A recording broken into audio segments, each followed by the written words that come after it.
নমস্কার সকলকে, Mithu's kitchen official চ্যানেলে আপনাদের সকলকে স্বাগত জানাই। আশা করি আপনারা যেখান থেকে আমার এই ভিডিওটি দেখছেন আপনারা সকলে ভালো আছেন এবং সুস্থ আছেন। আজকে আপনাদের সাথে শেয়ার করে নেব চিকেন সুইট কর্ন দিয়ে ম্যাকারনির রেসিপি। ভীষণ টেস্টি, সন্ধ্যাতে মুখরোচক স্ন্যাক্স হিসেবে আপনারা কিন্তু বাচ্চাদেরকে বানিয়ে দিতে পারেন। এছাড়া বড়রাও কিন্তু বেশ তৃপ্তি করে খায়। তাহলে চলুন রেসিপিটি শুরু করে নেওয়া যাক। তার জন্য প্রথমে আমি এখানে কয়েক টুকরো বোনলেস চিকেন নিয়েছি, প্রায় 100 গ্রামের কাছাকাছি আছে। সেটাকে ছোটো ছোটো করে টুকরো করে নিয়েছি। নুন গোলমরিচ গুঁড়ো দিয়ে খুব ভালো করে চিকেনটাকে কিন্তু ম্যারিনেট করে নেব। চিকেনটাকে প্রথমে পরিষ্কার করে ভালো করে ধুয়ে নিয়েছিলাম। নুন গোলমরিচ গুঁড়ো মাখিয়ে কিন্তু এটাকে আমি 10 মিনিটের মতো রেখেছিলাম। তারপরে আমি এখানে পাস্তাটা পুরোটাই কিন্তু রিফাইন অয়েলে করব। আপনারা চাইলে অলিভ অয়েলের ব্যবহার করতে পারেন যদি এটাকে বেশি হেলদি বানাতে চান।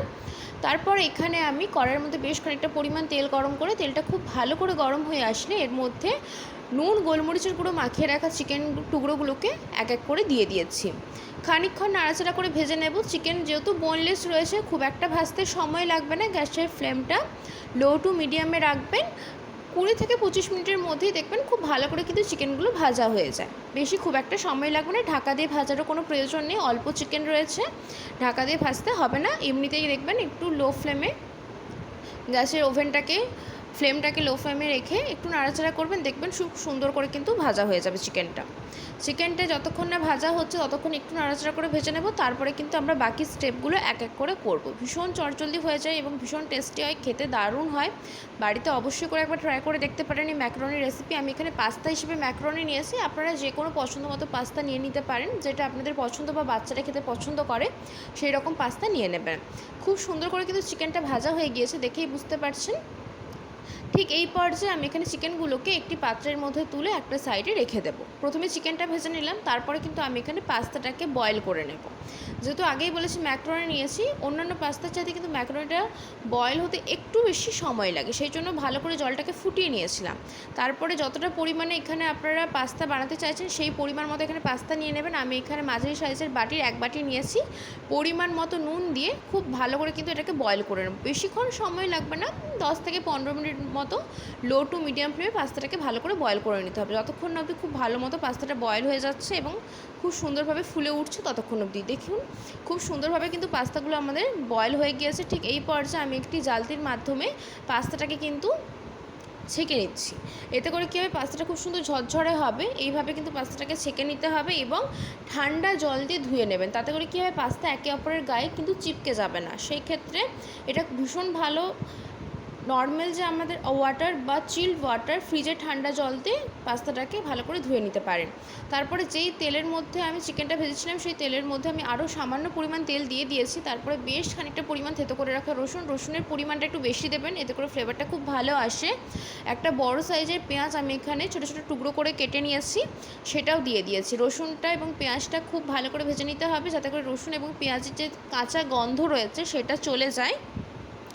খানিকক্ষণ নাড়াচাড়া করে ভেজে নেওয়ার পরে এর মধ্যে আমি দিয়ে দিচ্ছি পরিমাণ মতো নুনটা একটু বুঝে শুনে ব্যবহার করবেন, কারণ পাস্তা আমি এখানে বয়েল করার সময় কিন্তু নুন দিয়েছিলাম, চিকেনের মধ্যেও নুন দেওয়া ছিল। তারপর এর মধ্যে দিয়েছি বেশ খানিকটা পরিমাণ কর্ন। এখানে আমি সুইট কর্ন নিয়েছি, আপনারা চাইলে নর্মাল যে কর্ন পাওয়া যায় সেই কর্নও নিতে পারেন। কর্নটা কিন্তু আগে থাকতে আমি বয়েল করিনি, যেহেতু কর্নটা একদমই নরম রয়েছে, সেই ক্ষেত্রে এখানে ভাজার সময় পাস্তাটা তৈরি করার সময় কর্নটা কিন্তু সেদ্ধ হয়ে যাবে। তার কারণে কর্নটা আগে থেকে বয়েল করে আমি এখানে নিইনি। কর্নটা এই পর্যায়ে দিয়ে দেওয়ার একটাই কারণ, যাতে করে কর্নটা খুব ভালো করে ভাজা হয়ে যায় এবং সেদ্ধও হয়ে যায়। খানিকক্ষণ নাড়াচাড়া করে নিচ্ছি। কর্নটা দেওয়ার পরে খুব সুন্দর করে কিন্তু আমরা এখানে পেঁয়াজটা, রসুনটা এবং কর্নটাও মোটামুটি ভাজা হয়ে গিয়েছে। তারপরে আমি এর মধ্যে যাতে দেখতে ভালো লাগে সেই জন্য কিন্তু এখানে আমি রেড বেল পেপার দেব। আপনারা যে কোনো ইয়েলো বেল পেপারও দিতে পারেন কিংবা ক্যাপসিকামও ব্যবহার করতে পারেন। শুধুমাত্র দেখতে ভালো লাগার জন্য কিন্তু আমি এখানে রেড বেল পেপারটা ইউজ করেছি। আপনারা চাইলে নর্মাল ক্যাপসিকামও দিতে পারেন। ছোটো ছোটো করে টুকরো করে নিয়েছি বেল পেপারটাকে, সেটা আমি দিয়ে দিয়েছি। একটু লম্বাটা করে টুকরো করেছি। তারপরে বেল পেপারটা দেওয়ার পরে খুব ভালো করে আরও একবার নাড়াচাড়া করে নিচ্ছি। যেহেতু ক্যাপসিকাম বলুন বা যে কোনো বেল পেপার বলুন সেদ্ধ হতে একটু সময় লাগে, তার জন্য প্রথমেই দিয়ে দিয়েছিলাম আমি। খুব ভালো করে নাড়াচাড়া করে যখন দেখবেন সমস্ত কিছু উপকরণগুলো ভালো মতো ভাজা ভাজা হয়ে আসছে, ঠিক সেই পর্যায়ে আমি এর মধ্যে দিয়ে দিচ্ছি বেশ খানিকটা পরিমাণ গোলমরিচের গুঁড়ো। পাস্তাটা কিন্তু পুরোপুরি ঝালটা গোলমরিচের গুঁড়োর ওপরে হবে। আমি কিন্তু এখানে গুঁড়ো লঙ্কা বা কাঁচা লঙ্কা ব্যবহার করিনি। গোলমরিচের ফ্লেভারটা পাস্তাতে আমার পার্সোনালি ভীষণ পছন্দ, সেই জন্য পুরোটাই আমি এখানে গোলমরিচের গুঁড়ো দিয়েই তৈরি করেছি। আপনারা চাইলে চেরা কাঁচা লঙ্কা বা শুকনো লঙ্কার গুঁড়ো ব্যবহার করতে পারেন, তবে আমি বলবো গোলমরিচের গুঁড়োটা পাস্তাতে বেশি ভালো লাগে, ফ্লেভারটা খুব সুন্দর আসে। গোলমরিচের গুঁড়োটা দেওয়ার পরে খুব সুন্দর করে কিন্তু নাড়াচাড়া করে নিয়েছি। ক্যাপসিকামটাও আমাদের খুব ভালো করে ভাজা হয়ে গেছে এবং রেড বেল পেপারটাও খুব সুন্দর মতো সেদ্ধ হয়ে গিয়েছে। ঠিক এই পর্যায়ে আগে থাকতে ভেজে রাখা চিকেনের টুকরোগুলোকেও এর মধ্যে দিয়ে দিয়েছি, যাতে এটাও আরেকটু ভালো করে ভাজা হয়েছে। ভাজা তো খুব সুন্দরভাবে হয়ে গেছিলো, তাও আরেকবার খুব সুন্দর করে ভেজে নেওয়ার জন্য কিন্তু আমি এখানে দিয়ে দিয়েছি। নাহলে এটা চাইলে আপনারা পাস্তা দেওয়ার পরেও দিতে পারেন, কোনো অসুবিধা নেই। তারপরে বয়েল করে রাখা পাস্তাগুলো আমি এর মধ্যে দিয়ে দিয়েছি। দেখতে যতটা লোভনীয় লাগছে, খেতে কিন্তু ভীষণই লোভনীয় হয়েছিল। বাড়িতে অবশ্যই করে একবার ট্রাই করে দেখতে পারেন। বাচ্চাদেরকে যদি মাঝে মধ্যে এমন টিফিনে বানিয়ে দেওয়া যায়, বাচ্চারা কিন্তু খুব খুশি হবে। এটা কিন্তু হেলদি, কারণ এখানে যে পাস্তাটা আমি ইউজ করেছি এটা কিন্তু সুজির পাস্তা, ময়দার না। সেই জন্য এটা যে আনহেলদি এমনটা না। আপনারা চাইলে এর মধ্যে আরও ভেজিটেবলস দিতে পারেন পছন্দ মতো, যেগুলো বাচ্চারা খেতে পছন্দ করে আপনাদের, সেই মতো দিয়ে তৈরি করতে পারেন। ভীষণ টেস্টি হয় খেতে। আর এখন তো বর্ষার সিজন, কর্ন তো অ্যাভেলেবেল রয়েছে বাজারে, সেই ক্ষেত্রে বাড়িতে চটজলদি বানিয়ে ফেলতে পারেন, ভীষণ ভালো লাগে। খুব সুন্দর করে কিন্তু এখানে পাস্তাটা দেওয়ার পরে খানিকক্ষণ একটু নাড়াচাড়া করে নিয়েছি, যাতে পাস্তাটা খুব সুন্দর করে সমস্ত মশলার সাথে ফ্লেভারটা চলে আসে ভালো মতো। সেই জন্য খানিকক্ষণ একটু নাড়াচাড়া করে নিয়েছি। পাস্তাটা দেওয়ার পর দেখতে কতটা কালারফুল লাগছে, সেই জন্য কিন্তু আমি এখানে রেড বেল পেপারটা ব্যবহার করেছি। না হলে আপনারা ক্যাপসিকামও দিতে পারেন, কোনো অসুবিধা নেই। শুধু রেড বেল পেপার যদি না দিতে চান, সেই ক্ষেত্রে ইয়েলো বেল পেপার বা ক্যাপসিকাম বা তিনটেই দিতে পারেন, তাতে করে আরও বেশি কালারফুল লাগবে এটা দেখতে।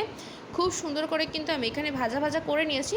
ঠিক এই পর্যায়ে দিয়েছি এখানে আমি 1 চামচ চিলি সস এবং দিয়েছি এখানে 1 চামচ টমেটো কেচাপ।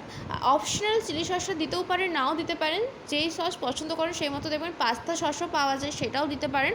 আমি এখানে চিলি সস আর টমেটো কেচাপটা দিয়েছি। দেওয়ার পরে খুব ভালো করে কিন্তু মিশিয়ে নেব, কিন্তু অতিরিক্ত পরিমাণে দিচ্ছি না, কারণ বেশি সসের ফ্লেভারও আবার খুব একটা ভালো লাগে না। সেই জন্য এখানে আমি 1 চামচ করে 2টো সস দিয়েছি।